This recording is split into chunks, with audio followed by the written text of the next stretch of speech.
La civilisation est-elle en train de s'effondrer? Par Jeffrey Tucker.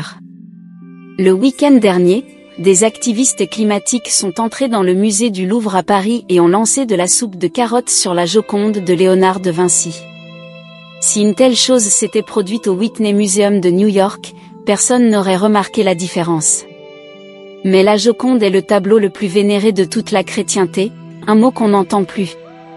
Le tableau n'a pas été endommagé, car il se trouve derrière une vitre par balle. Il n'en reste pas moins que cet événement a quelque chose d'effrayant.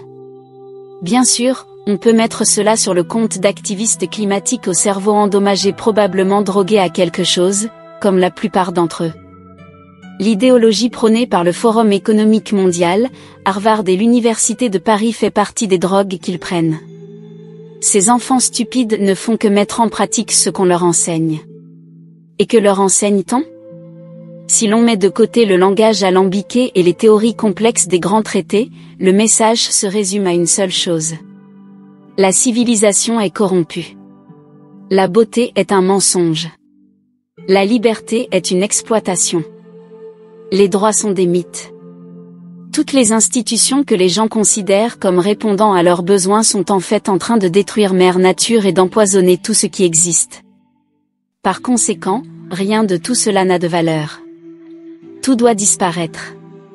Ils sont tellement convaincus de cette vision du monde qu'ils pensent faire de l'activisme efficace et fondé sur des principes en tentant de détruire la peinture la plus appréciée au monde. On pourrait parler de folie, mais il faudrait alors en dire autant d'une grande partie du consensus qui règne parmi les élites mondiales des médias, des gouvernements, des fondations à but non lucratif et des universités. Cette pourriture est dominante parmi eux. Comment en sommes-nous arrivés là? Il y a des années, je me suis plongé dans la littérature conservatrice catastrophiste de l'époque, qui annonçait l'arrivée d'attaques fondamentales contre les valeurs de l'Occident. Je les ai tous pris au sérieux, mais seulement intellectuellement. Je n'ai jamais vraiment cru que la menace passerait du monde universitaire au monde réel et finirait par affecter nos vies publiques et privées. Et pourtant, nous y sommes. J'avais largement sous-estimé le pouvoir des vraies mauvaises idées. Elles ne restent pas dans les salles de classe. Si les enfants qui occupent ces chaises, qui trichent à l'école et prennent des pilules pour faire des nuits blanches, finissent par être embauchés par des institutions prestigieuses du gouvernement et de la finance, ils en viennent à habiter les sommets des institutions les plus puissantes du monde. Dans ma période de pensée la plus naïve, à l'époque de l'essor de la technologie numérique, je m'étais convaincu que toutes ces menaces n'étaient que du bruit. Nous les surmonterions toutes grâce à une innovation admirable et à la libération de l'énergie créatrice de l'esprit d'entreprise dans l'espace numérique. Dans ce cas, les institutions traditionnelles comme les universités n'ont guère d'importance. C'est l'ancien monde, alors que nous étions en train de construire le nouveau.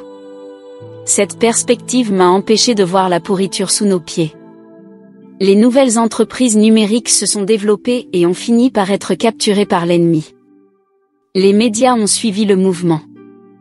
L'État administratif, que personne n'avait élu, s'est emparé de tout et de tous.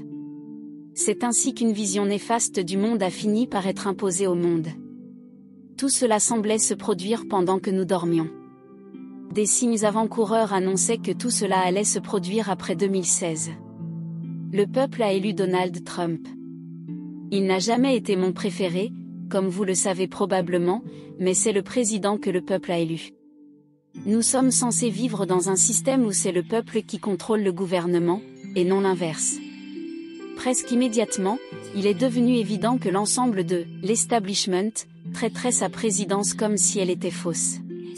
Ils ont dit que les Russes l'avaient élu comme par magie. Ils ont dit que c'était un homme mauvais et qu'il ne pouvait donc pas être à la tête de l'État. La presse lui était constamment hostile, jour après jour. L'ensemble de la bureaucratie administrative s'est employé à défier ses moindres ordres. Il ne s'agissait pas seulement d'une opposition à ses politiques. Il s'agissait d'une opposition à toute une éthique et une philosophie de vie, enracinée dans quelque chose d'authentiquement américain. C'est à ce moment-là que l'ensemble de l'establishment a décidé de faire comme si Donald Trump n'existait pas, ou peut-être de travailler à sa non-existence. Quelque chose de similaire s'est produit au Royaume-Uni à la même époque. Les électeurs se sont prononcés en faveur de l'abandon de la gouvernance par la Commission européenne et du retour au même groupe d'États autonomes appelés Angleterre, Écosse, Irlande et Pays de Galles. Ils s'en sortiraient très bien. Boris Johnson a été élu Premier ministre avec un mandat, mettre en œuvre le Brexit. L'État profond était déterminé à résister. Quant à Trump, il est arrivé terriblement mal préparé et naïf. Il croyait que le système fonctionnait encore. Maintenant qu'il était président, c'est lui qui dirigerait. Il a progressivement appris qu'il en était autrement. Il lui a fallu beaucoup de temps pour se rendre compte de l'ampleur de la conspiration qui l'entourait. À la fin de son premier mandat, épuisé par les luttes incessantes, la bureaucratie profonde a trouvé le moyen de le faire tomber et de ruiner sa présidence. Ils l'ont piégé pour qu'il donne des ordres de confinement. La même chose s'est produite au Royaume-Uni. Les confinements ont fait plus que cela. Ils ont introduit dans le monde entier l'idée que même les violations les plus scandaleuses des droits et libertés traditionnelles n'étaient pas interdites. Le monde peut changer en un clin d'œil. Nous pouvons tenter des expériences complètement folles sur l'ensemble de la population humaine. Nous pouvons même faire en sorte que les médias, la technologie, le monde universitaire et la médecine soient d'accord, tout en punissant et en réduisant au silence toute dissidence. Le but n'était pas de parvenir à quoi que ce soit. Il n'y a jamais eu de finalité. Le but était d'illustrer ce qui était possible. C'était l'imposition globale du choc et de l'effroi. Et cela s'est poursuivi jusqu'à ce que ceux qui étaient perçus comme les vandales, comme Donald Trump et Boris Johnson, soient chassés du pouvoir une fois pour toutes, afin que l'État administratif et son programme malfaisant pour le reste d'entre nous aient les mains libres. Depuis lors, le monde s'est embrasé avec des guerres, des migrations de masse, d'énormes divisions politiques et un effort frénétique de la part des peuples du monde entier pour retrouver la paix et la sérénité que nous avons tous connus autrefois. Nous connaissons quelques succès, mais ils sont très limités. La raison en est que les responsables en sont venus à considérer les peuples qu'ils gouvernent comme des insurgés, une foule indisciplinée qu'il faut contenir, de peur que leur révolution échoue et que tous leurs efforts ne soient vains.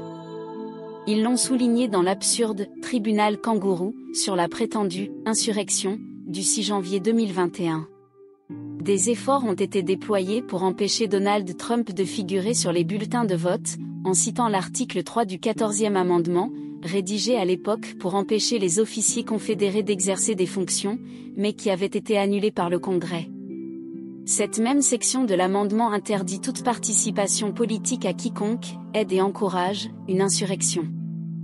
Il s'agit probablement d'un autre moyen pour les vrais vandales de salir tous ceux qui veulent les arrêter. La révolution contre la civilisation prend de nombreuses formes, certaines calmes et apparemment scientifiques, d'autres absurdes et directement destructrices. Il parle de la nécessité d'arrêter le changement climatique, mais la véritable cible est votre niveau de vie, même votre capacité à rester au chaud dans votre maison ou à parcourir des distances. Il parle de la nécessité d'une agriculture durable, mais il s'attaque en réalité à l'agriculture et à l'élevage traditionnel, et même à votre capacité à vous procurer du bœuf et du porc. Il parle de diversité, d'équité et d'inclusion, mais il s'agit en fait d'exclure et de cibler un groupe entier de personnes qui résistent à la grande remise à zéro. Les élites renâclent devant ce genre de discours, comme s'il était trop extrême et alarmiste. Elles disent que nous devrions nous calmer et nous détendre parce que tout va bien se passer. Et si elles se trompaient ? Et s'il n'y avait pas de retour en arrière possible sur le chemin où les élites sont en train de nous emmener ? Je pose la question parce qu'il n'y a vraiment pas de retour en arrière possible. L'un des piliers de la vie civilisée, même les principes de base comme la liberté et les droits de l'homme, a disparu, et il n'y aura pas de retour possible, pas avant des générations, bien après que nous ayons quitté cette terre. Ce sont là de grandes réflexions, mais nous vivons une période d'urgence. La tentative de dégradation de la Joconde peut sembler être une farce de bas étage commise par quelques jeunes fous, mais je crains qu'elle ne soit le symbole de bien davantage. Combien de choses de ce genre devrons-nous encore voir avant de réaliser que nous vivons une époque qui pourrait changer le cours de l'histoire ? Soit nous agissons, soit nous regardons tout s'écrouler.